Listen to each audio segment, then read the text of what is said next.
Yo, what's up, guys? Man, it's your boy Little Dawg back again from Dawg, the real gangster. And well, why did I come here today? Just having a conversation with a couple of friends of mine, and we were talking about languages.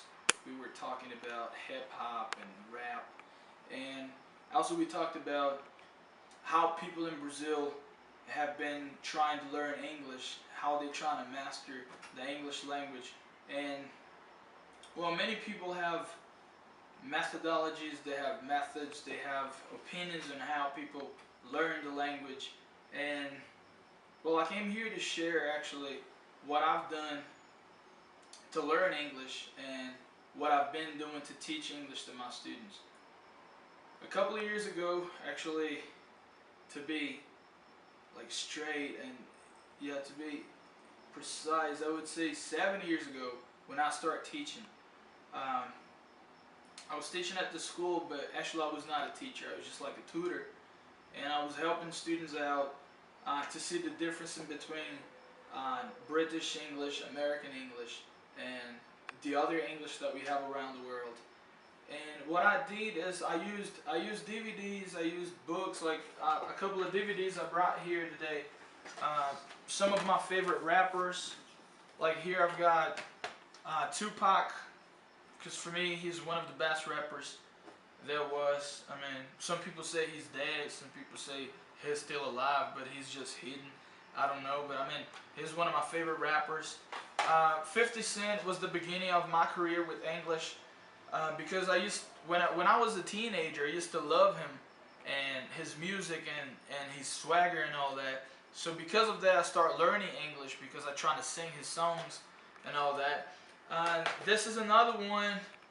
This is my favorite white guy in the world. Eminem, one of the best rappers there is. And yeah, he's got the Shady Aftermath company, bringing up a lot of stuff, bringing up a lot of music, good things. And I really like that. This actually was the beginning of my career with English. And a couple of movies too, like this here I bought in the United States, The Barbershop. This is the double feature, Barbershop 1 and Barbershop 2. One of my favorite movies, and my favorite artist has to be Ice Cube. And I try to speak like him, but I can't because I'm not American, I'm Brazilian. But yeah, and English is my second language. But what I'm trying to say is that it's not difficult for you to master the language as long as you have time to watch movies, time to listen to songs, time to dedicate to the language. If you have this times, I'm sure you're gonna master that.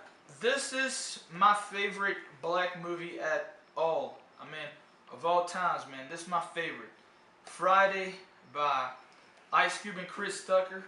Man, I really had a good time learning, and I still remember some of the lines they have. Like, they say, "Well, I know it's Friday. I know you don't smoke weed, but I'm gonna get you high today."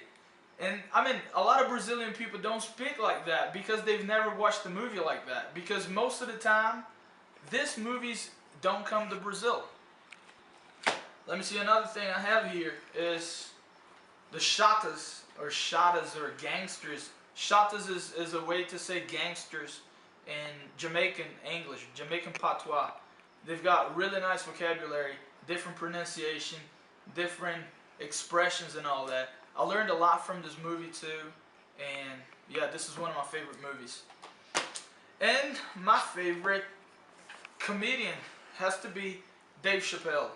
I've just got the season 1 uncensored, which is, he has to be my favorite comedian, my favorite stand-up comedian. I love his shows, and he is a great inspiration for my career as an English teacher because I use a lot of his vocabulary in my class, which makes a difference. Because most of the teachers we have, they've got a really standard English. They teach very proper. They use proper English all the time, and I come up with this kind of vocabulary that I learned from these things. And then as I invest a lot of money in books and all that, this is one of the books I really like. It's called Black Talk by Smitherman. She is a linguist, I think, and she wrote this kind of dictionary. It's called Black Talk. It's one of my favorite. I learned a lot of vocabulary from it. But I just don't stick to the language itself. I like to have books like this. This one looks a little bit gangster and all that. Actually, it talks about gangster in the United States and California. It talks about teenager gangs, the Bloods and the Crips. They have a war going on in the United States. I don't know if they still have this, but they used to. And when the Bloods and Crips, they were still like major gangs in the United States. This book talks about stories of teenagers who've been jumped in. But also talk about this beautiful books like this, Book of Model Business Letters, so you can write better, you can spell better, you can communicate your thoughts according to the situation that you're inserted in. I mean, I'm not going to speak properly when I'm on the street because I'm talking to my friends, so I'm going to use a different vocabulary. But when I'm writing a letter, it's called code switch. When I'm writing business letters, when I'm in a workplace, I'm just going to change this language I have. I mean, the language that I use on the streets, I'm not going to use this in a business situation just because it doesn't fit. And this is what my graduation is all about, linguistics. That's what I like to do. I like to study the language to see the differences between cultures and the language itself. I mean, what's the kind of English is spoken in Great Britain or in the United States, in Jamaica and all that. Linguistics is really my passion. I mean, I really love this. But I mean, why did I come here for? I mean, what is that for? I mean, today I'm going to introduce a friend of mine. Besides being a friend, he used to be my student when he was 12 years old. He was 12 years old and I was 18. I was tutoring, and this guy was really interested in everything that I was saying. So it makes myself really proud of my work, and it makes myself really proud of him, because 6 years later I found him teaching in a school and he was doing exactly the way I was doing. So I felt that I was an inspiration to somebody. Fish, that's my boy here. That's what up, bro. What's up, man? How you doing? Doing good, man. Welcome to Dawg, the Real Gangster. Alright, bro. Welcome, man. So, I mean, yeah, I would like you to tell my YouTube channel viewers What's up, y'all? how you learned English. I mean, how come you've got the style, you've got the English, you've got everything that it takes to be a native speaker, even though that we are Brazilians, but when I look at you, I see an American guy. I mean, how did you start this? Man, building up an American swag is no easy task, man. I mean, it took me years to do that, you know what I mean? It was like, back in the day when I was 12, 13 years old and that was my teacher, I used to listen to Eminem songs all day, every day. As I was a regular school student, I was studying in the morning, and the whole afternoon I had it free, you know? So what I was doing, I was basically picking up lyrics, listening to songs over and over and over and over again until I got that shit down pat, you know. And that's how I built up my vocabulary. I started feeling more interest in a different lingo, and then I started reading books, you know, that concern Black English. I once read the Hip Hop Dictionary. I read Urban Dictionary as well. It's not a book, it's a website though. And I have friends that talk like natives because they have already lived abroad, and it pretty much helped me out through my career, let's say career, yes. To build up this vocabulary, this swag, everything. I've always been into the American culture, the way they talk, the way they speak, the way they dress, the way they live, you know what I'm saying? It's never been a challenge to me to love that, you know? I'm not like most people in Brazil. They're very, you know, they have this prejudice against their culture. I don't have that though. Yeah. You know what I'm saying? I mean, and how do you see yourself, I mean, within 5 years with the English, in the English market? Actually, because, for example, we're here in this building here, and we had to take our hats off to get up here because the doorman would look down upon us. I mean, how do you see prejudice against the black language, against the black way of living, the black way of dressing and all that? Because we're pimped out. I mean, all the time with different style and all You that. gotta keep up with the swag. We do. For So sure. I mean, how do you see this within 5 years? Do you think it's going to change? We're going to keep up the same? No, man. I don't think it's gonna change, you know, because it hasn't changed since the beginning. Why is it gonna change now or in 5 years? Yeah, People are just ignorant, bro. Yeah, I mean, unfortunately. They're not gonna understand that, you know what I'm saying? Like in 5 years, the swag is gonna be like better to us, worse to them. So they're gonna even hate us more, you know That's what I'm saying? right. I don't know. They're gonna hate us more. I don't think it's a good idea, but I think that if we teach them, like if we talk to them, if we like educate them about this, you know what I'm saying? We teach them that look, this is just a swag. It's just the style. It's nothing criminal. I'm not It's criminal for interesting. the way I dress. Yeah, it's really interesting to hear you talking about that, because I know that when I met you, you were 12 years old, and I was dressing this way I dress now, and you weren't. So maybe you looked up to me to be what you are now. I mean, I'm not saying that I'm a great inspiration, but I'm saying that somehow I'm part of your life, and I really appreciate that, man. I really feel good to say that, because now I just see the way you dress, and I look at me, and it looks like I'm looking in a mirror. And No yeah, doubt, but bro. and then you're telling me that now you study linguistics. I study linguistics too. Tell yeah. us about this. Well, man, I love studying linguistics, and I'm pretty much into languages, not only English as well.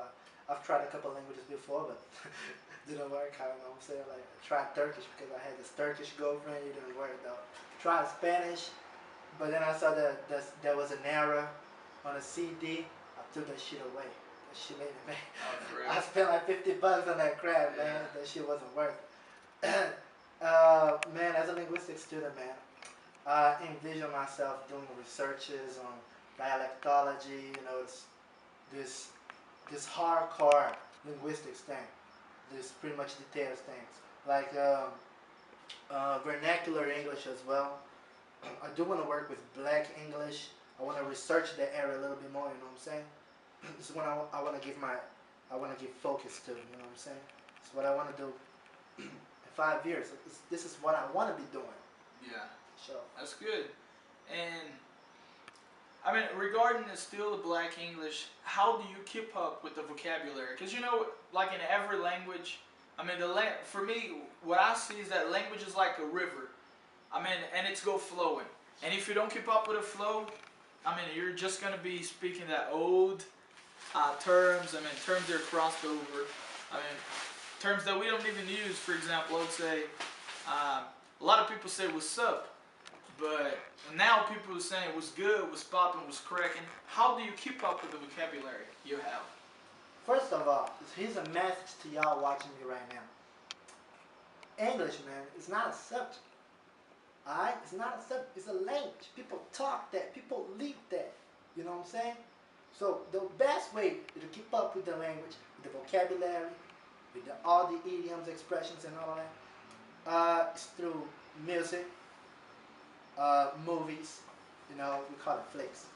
Yeah, we do call them flicks. What's that? Movies? What the hell is movies, man? no way, We're talking about flicks. Yeah, flicks. Alright, cool. Alright? Comedy flicks the best ones. Because, you know, people are spontaneous when they do that. When they're doing comedy, they're spontaneous. When the moment that you understand that, you're spontaneous too. And for you to use that, it's going to be easy. You know, it's just going to be natural. Because you thought it was funny, you learned that. The same way you learn a joke, you know what I'm saying? So this is how I keep up with the funny stuff. Now, when it comes down to the hardcore gangster shit, you know what I'm saying? Ben, Tupac, Eminem, the rappers, 50 Cent, Snoopy, X to the Zibit, you know what I'm saying? All these gangsters, these rappers, Ice Cube, man, I listen to all these guys.